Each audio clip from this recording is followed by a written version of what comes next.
కేంద్ర బడ్జెట్లో మరోసారి ఉమ్మడి ఆదిలాబాద్ జిల్లాకు తీవ్ర అన్యాయం జరిగిందని కాంగ్రెస్ పార్టీ పార్లమెంటు నాయకురాలు ఆత్రం సుగుణక్క విమర్శించారు. ఇది దేశ బడ్జెట్ కాదు, రాజకీయ బడ్జెట్గా కనిపించిందన్నారు ఆమె.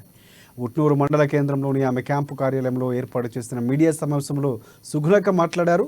ఆంధ్రప్రదేశ్కు 15,000 కోట్ల రూపాయలు, బీహార్ రాష్ట్రానికి 25,000 కోట్ల రూపాయలు కేటాయించిన కేంద్రం తెలంగాణపై మాత్రం వివక్ష చూపించిందన్నారు.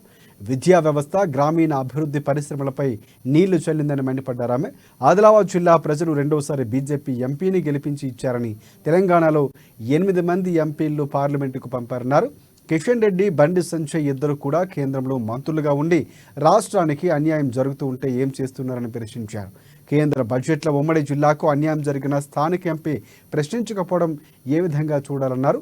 ఇక జిల్లా ప్రజలు ఆశగా ఎదురు చూసిన సీసీఐ పరిశ్రమ పునరుద్ధరణ, విమానాశ్రయ నిర్మాణం, ఆదిలాబాద్ నుంచి ఆర్మర్కు రైల్వే లైన్ మంజూరు వంటి వాటికి నిధులు కేటాయించలేదన్నారు. ప్రజల ఆశలు అడియాసలు చేస్తూ కేంద్రం తీవ్ర నిరాశకు గురి చేసిందన్నారు సుగుణక్క. తెలంగాణకు అన్యాయం జరిగింది. అదే విధంగా చూసుకున్నట్టయితే ఉమ్మడి ఆదిలాబాద్ జిల్లాకు కూడా అన్యాయం జరిగింది. ఇది దేశ బడ్జెట్ కాదు అనిపిస్తుంది మాకు, ఇది రాజకీయ బడ్జెట్ అని మాకు అనిపిస్తుంది. ఆంధ్రప్రదేశ్కు 15,000 కోట్లు, బీహార్ రాష్ట్రానికేమో 25 కోట్లు కేటాయించి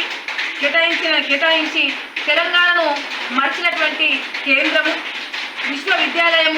విశ్వవిద్యాలయాలు, గ్రామీణ అభివృద్ధి, రోడ్లు, విద్య, వైద్యము ఇవన్నీ కూడా మరుగున పడేసి ఈరోజు జిల్లా కావచ్చు, ఈరోజు తెలంగాణ కావచ్చు పూర్తిగా మర్చిపోయింది.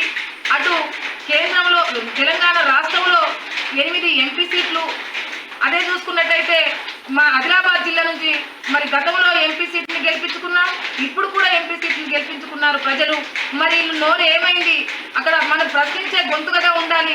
మరి ఈ ప్రాంతం అంతా కూడా, ఆదిలాబాద్ ప్రాంతం అంతా కూడా వెనుకబడినటువంటి ప్రాంతం కాబట్టి ఈ ప్రాంతానికి నిధులు తీసుకొచ్చుడు పోయి ఎలాంటిది ప్రశ్నించకుండా సద్దమ్మల్లాగా కూర్చొని ఉండడం అనేది నిజంగా చాలా బాధాకరమైనటువంటి విషయం.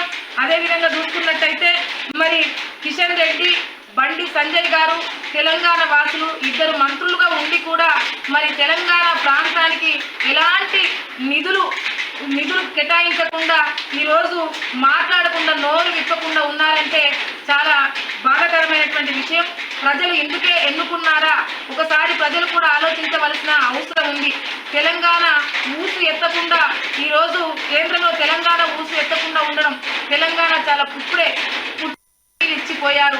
ఈ ప్రాంతం అంతా కూడా వెనుకబడినటువంటి ప్రాంతం ఆదిలాబాద్ జిల్లా, దీన్ని అభివృద్ధి చేస్తామనేసి హామీలు ఇచ్చిపోయి ఈరోజు మర్చిపోయి తెలంగాణను పూర్తిగా వెనుకబాటు చేయడానికే మీరు